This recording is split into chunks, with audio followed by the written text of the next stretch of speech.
In this week's program, getting the best out of your amazing brain with Dr. Arlene Taylor. And the story of the Bible hidden in ancient Chinese. This is In Focus Christian News and Current Affairs. Welcome to another holiday episode of Record in Focus. Great to have you with us, Ked. Oh, it's great to have you here, Danielle. Now, Danielle, I've got something for you today. We have an incredible interview with Dr. Arlene Taylor, and I know you've sort of thought, maybe I need some assertiveness training. I'll tell you what, she's straight down the line. Oh, she's Arlene Taylor. Look, she was a scream, I reckon. I think she was hilarious. Let's check it out. How much do you know about how your brain works? Well, if you're like me and the answer's not very much, we're all very lucky because with me today is Dr. Arlene Taylor, brain function specialist. How are you, Arlene? I'm glad to be here, thank you. So how long have you been involved in this brain function area of interest and research? My mother tells me that when I was 5 years old, she found me in my father's study looking at an atlas of the brain. Oh, wow. And I don't know where that came from, cellular memory perhaps, but I've been interested my whole life. And since the advent of brain scans, when we can now actually watch your brain functioning while you're still alive, it's just marvelous information. I'm so glad I'm still in my career. Wow, so these are the sort of tests where they ask you to read or to remember something or to do something, and they watch which part of your brain actually lights up. And wow, that's incredible. So how long have you then been involved in this as a profession? I've probably been lecturing on brain function for 50 years. Goodness, okay. Well, yes, I know. Late 1800s is when I started. That's a lot of expertise. That's the point I was trying to make. And at first, you know, all we knew about the brain was observations, and that started with Hippocrates, who said, you know, there are 4 chunks to the cerebrum, and he was right. Okay. And that was the beginning of temperament, you know, sanguine, phlegmatic, you know, choleric, melancholy. And now that we can actually watch our brains functioning, a lot of what he said was accurate, but we are now getting, of course, much more refinements, and this is now being called the age of the brain. That's interesting you say that, because I'm really noticing that there seems to be a lot of brain stuff going on in the public arena lately. I mean, I read a book recently by Dr. Timothy Jennings, you know, neuropsychiatrist, looking at the brain and spirituality. Barbara Arrowsmith-Young, you know, looking at education and the brain. A lady from South Africa, what's her name? Dr. Caroline Leaf, you know, switching on your brain. Is it a bit of a flavour of the month thing? Oh, I don't think so. I think that we are now actually being able to figure out brain function. And if you pay attention and apply it practically, then you can start using your brain by design instead of just hit and miss. Sometimes you get it right, you're not sure what you did to get it right, so you can't replicate it, or you really mess up badly and you're not sure how you messed up, so you keep doing it again. Yeah. You can actually live your brain by design in terms of your behaviors and what you're pursuing, and that's really exciting. Well, this is the thing that I think is really surprising, you know, because we're hearing this word, you know, neuroplasticity, you know, come around. You can change your brain, because in the past, I'm sure I remember hearing, oh, your neurons are set, you know, once you kill your neurons, they're gone forever, there's nothing you can do about it, you know, all this sort of stuff. Well, partly that is true. When you come out the chute, you pretty much have your neurons. You'll lose some of them in pruning. And we know that there are parts of your brain, like the hippocampus in that middle section that is your search engine. You can kill brain cells fairly easily based on your lifestyle, whether you are using inappropriate substances, not taking care of your brain. But yes, your brain is hardware and software, if you will. And we can do a lot about the software, and that's habits, changing your behaviors, and so on. Largely a choice. Many people don't think there's anything they can do, so they use it as an excuse. But there's lots you can do. So it's not simple as this is the way I am. It is actually possible to teach an old dog new tricks, as they say. Absolutely. May take them slightly longer, but sometimes not even that. Having said that, there's not a lot you can do about the hardware. So some things are set. You know, when I came out the chute, I happen to have an empathizing brain, which aligns with a female brain. Based on how you look, which may not mean anything, but based on how you look, my guess would be that you have a systemizing brain that's more aligned with the male brain. Okay. But it could be, you see, that your brain doesn't match your body. And then you'd have an empathizing brain in a male body. So you can't always tell by looks. But so there's some things that you can't change, but you can change tons of stuff about your behaviors, and you can learn almost anything on the planet if you want to put the work in. So there are actually some differences between the male and the female brain in general, not every man and woman, like you're saying. Duh. There are, yeah. Well, Huge. Yeah, okay. We just got something called connectome research, which is DTI modalities, and it shows how the connections in the male brain versus the female brain run. And in your brain, you've got lots of connections top to bottom in each hemisphere, but not very many crossing from one hemisphere to the other. Okay. My brain has almost all its connections crossing between the two hemispheres, and just a few going up and down.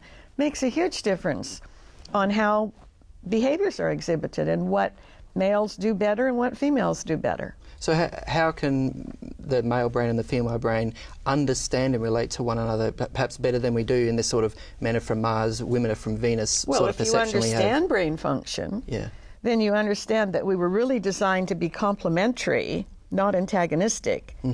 But I will be able to do things that you don't do very well.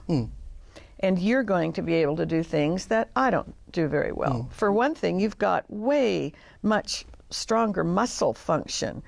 Twice the upper body strength, 3 times the lower body strength. You can open the door for me and carry my suitcase anytime you want to, because you do that better than I do.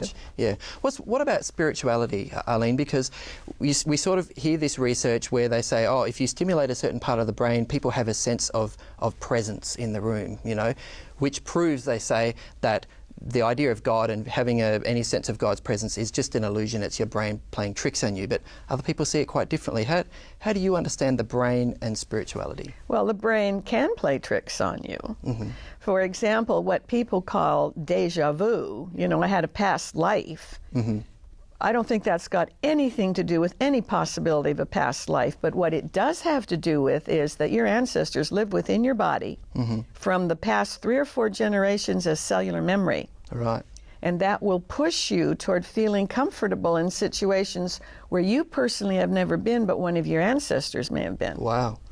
Now, in the temporal lobes, especially the right temporal lobe, there is some sense that that's the part of the brain that helps you have mystical experiences, meaning relating to a higher power that you've never seen and so on.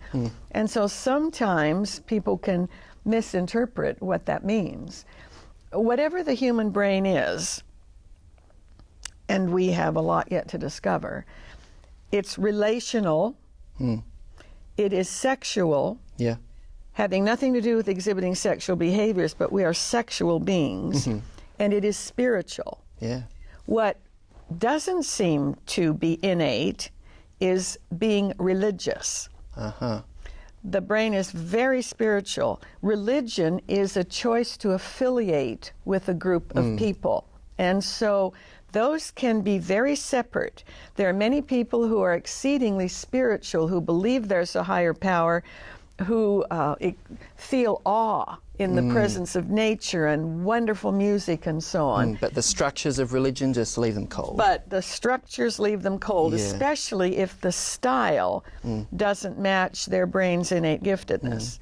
Now, I heard one of your presentations in which you said if you read aloud, it's actually better for your brain than if you read silently. Does the same go for prayer? If you pray aloud, should that affect your brain more than just praying silently in your mind?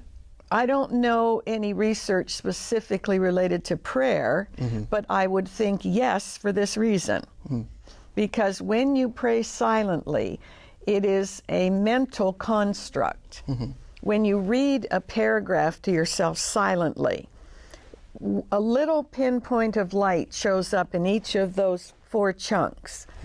But when you read aloud, Now you have to change what you're seeing into articulated sound, which involves different parts of the brain, and certainly your tongue and your mouth and your teeth. And so 80% of those chunks light up, which is why that's now considered an anti-aging strategy. On top of that, you are now hearing the sound. So it becomes a whole brain experience, basically. And when you read aloud, you can put that into long-term memory, the information, much faster than when you read silently. So this probably explains why I find that when I pray aloud, I tend to be able to concentrate better on what I'm saying than if I just try to pray silently. So you could get perhaps more easily distracted. Wow. But the thing is, all you know is your own brain. Sure. And we tend to think that because our brain works this way, theirs must work this way too. Every brain on the planet is different. Yeah, sure. Now, just before we finish, because we are just about out of time, can you give us maybe 2-3 tips for a healthier brain? How can we make the most of, this gift we've been given of our brain? The best thing you can do is live what we call a high-level healthiness lifestyle. If you take care of your brain, what you do for your brain also supports your immune system. And we now believe that that could probably, all things being equal, extend your life 25 years. Many people die much sooner because they haven't taken care of their brain. So you want to avoid trauma, toxins. If you smoke, stop. If you don't, never start. You want to keep your brain well hydrated because you can actually get brain tissue to shrink and pull away from your skull when you don't have enough water, and that's your primary beverage. Avoid soft drinks, period, but water, so that you keep your brain nicely hydrated. Plenty of sleep. Every brain needs its own amount of sleep. I need 9 hours solid. Wow.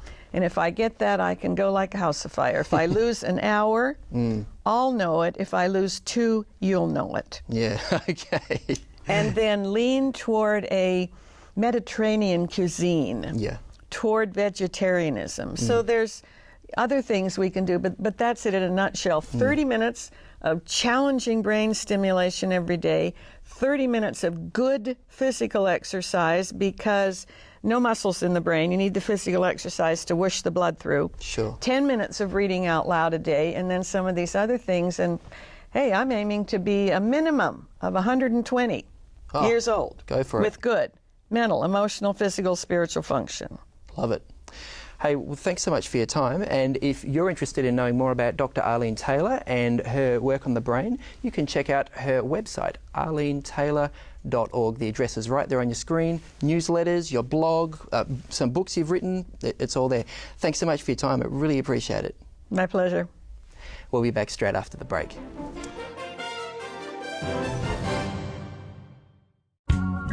Discover some of these artists from Salter Music.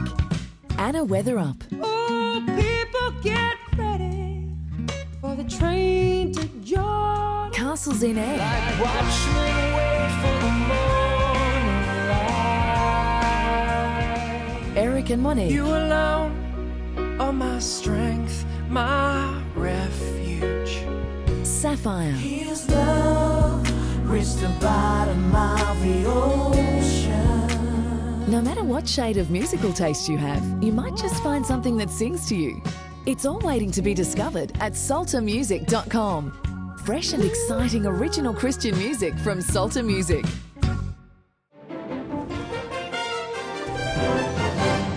Hi, welcome back.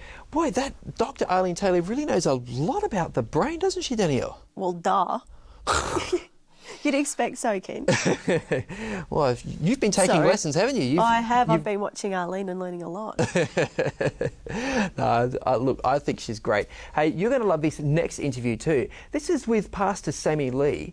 He really taught me a lot about Chinese characters and the hidden Bible stories that you can actually find within them. I was blown away, Kent, and if you haven't seen this interview, stay tuned because it's a ripper. That's right. Hit the VCR record button. It's worth it. Who still has a VCR? Duh. Let's watch. Well, you might not realise that in Australia, the second most spoken language at home, after English of course, is actually Mandarin.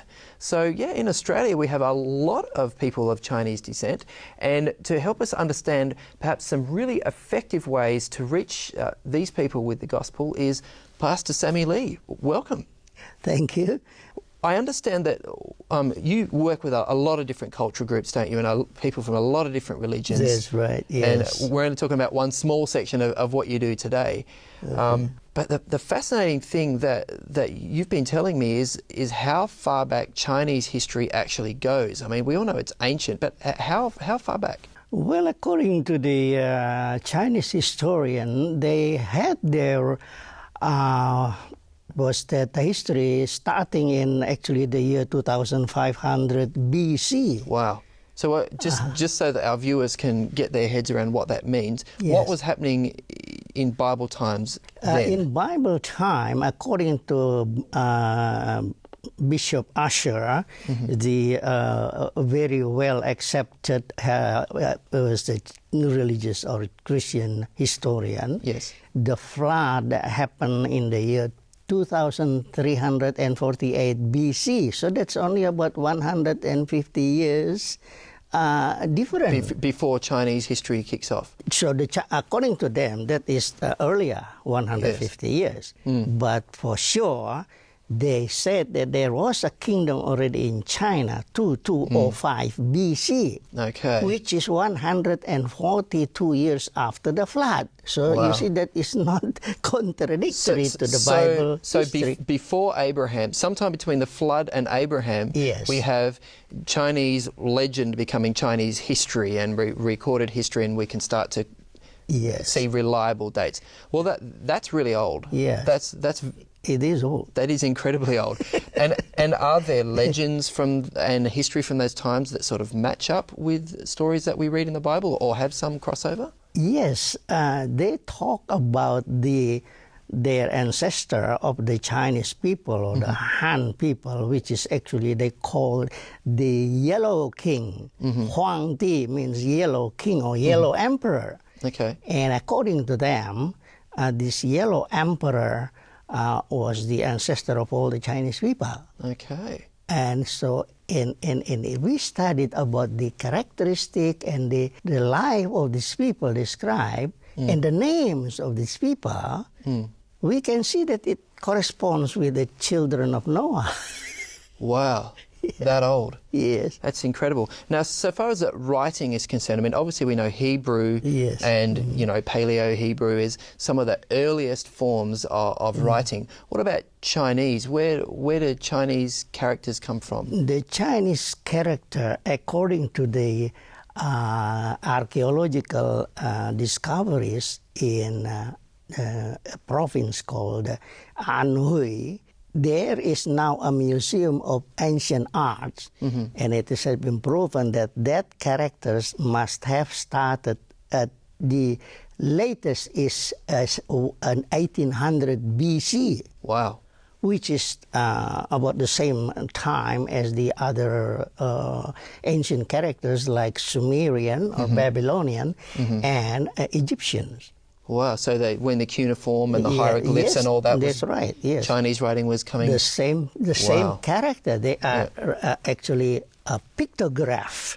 They are drawings of simple things and stories. So it becomes the first communication, a way of communication between the people during those days. Now, something really interesting that you've been saying, Pastor Sammy, is that these characters actually tell stories that even surprise Chinese people today about some of the stories they tell and how they cross over with the biblical narrative. Can you share just maybe 3 of those characters? We've got some paper here for you to do a little bit of Chinese writing for us. Yes. Because I'd be really interested to see how this works. All right. Now, like for instance, this one is word Chao. Chao, and what does Chao mean? Sorry if I say Chao wrong. Chao is to create or to make. Okay. Okay. No. Here we have chow, okay, Yeah. to create or make. So what's this made up of? Now, this one is an abbreviation of breath. Breath. Yeah, breath or breathe, that is the same breath. Uh-huh. Okay, that one. And this one, sorry, it's not that one. This one is this is breath. Okay. And this one is earth. Earth. Earth, yes. Oh, breath and earth. Yes. Yes. And this so one in is Genesis, yes. we have the story Of creation. that God formed man out of the Yes. dirt Uh-huh. and breathed the breath of life. And this one is a walking person. Can you see that? There's a Oh, head yeah, yeah. there. There's It's a walking two legs. Yes. So that means walking or moving. Uh-huh. So in other words, to the Chinese, the word create means earth Yeah. added with breath, Yes. it becomes a mouth. Mouth Oh, means this square is a mouth, It's isn't a it? mouth, you see? And which also means person. yeah, so a mouth is a symbol for a person. Okay. Yes. So he becomes a person that is moving right away, walking. That means there is animation there. Wow. So God breathed the breath of life Yes. into this a man that piece he's of earth, which is he made from the piece of and earth. he made a living, And he walking made soul. a walking. That's incredible. That's incredible. That is amazing. Okay, well, you got another one for us? Yes. All right. And then when and God created Eve, Yes. this one is a garden. Now look at that. That one is the earth, right? Yes. Earth. And underneath the earth is a mouth, means become a person. Uh-huh. And that person is the first person.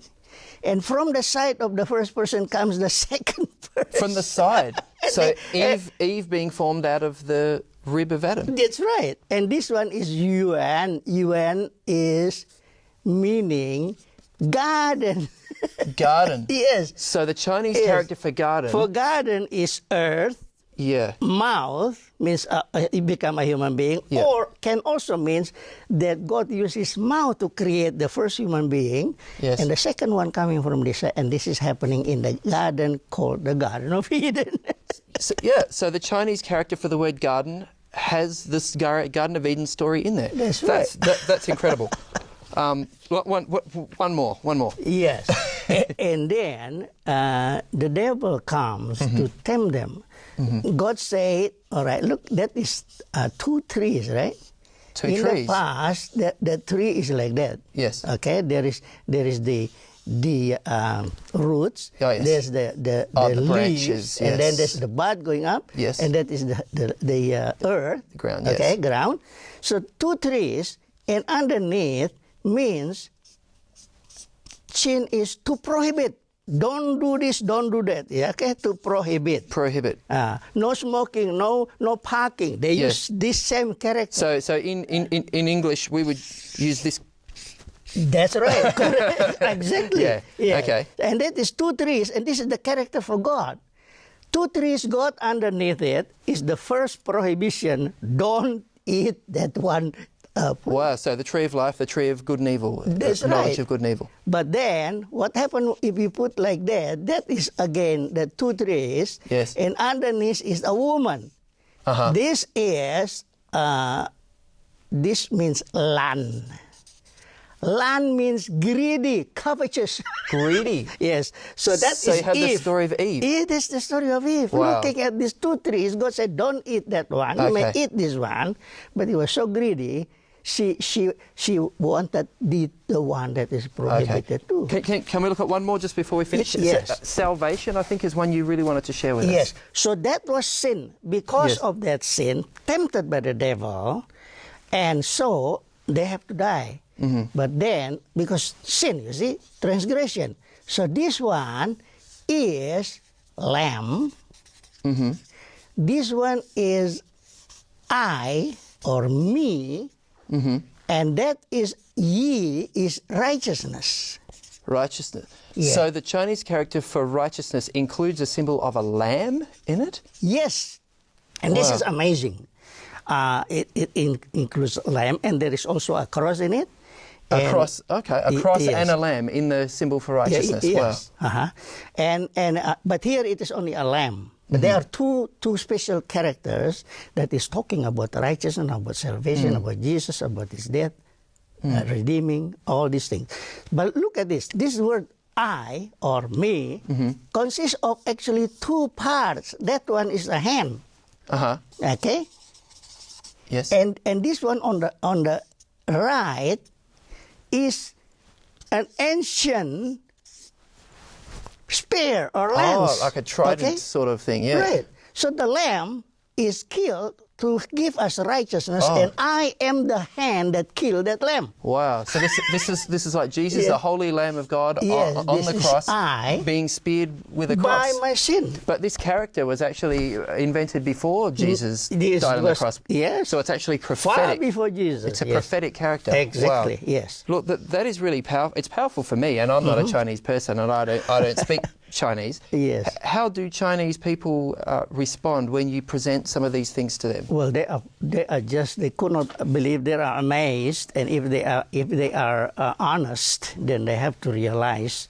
In the past, they always say that Christianity is a foreign devil religion from the West. Yes. But we prove it to them that no, your ancestors were the first ones before even Abraham in worshiping the Creator God. Wow, wow. And they use the expression Shangdi from ancient times, the Emperor of Heaven. Yes, Shangdi means the sovereign who is above. Ti is emperor, you see, and Shang means above. So he's the emperor above all others. The king above all kings. The king above all kings, yes. Well, those are incredible insights, just to see that the story of God, the story of Jesus is woven into, not just, Western history and culture, but also through Chinese, which we used to think of as being, very foreign and strange. Hey, thank you so much for your time today. I really appreciate it, and I'm sure our audience has really had their minds opened, about the way God's been working all through these centuries. Thank you so much for your time. I really appreciate it, Pastor It's my Samuel. pleasure. We'll be back straight after the break.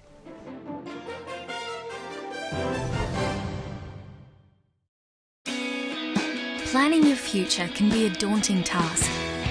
What you want to do, who you want to be, and the road ahead can often be unpredictable. No one really knows what the future holds. Avondale. It's education designed for life.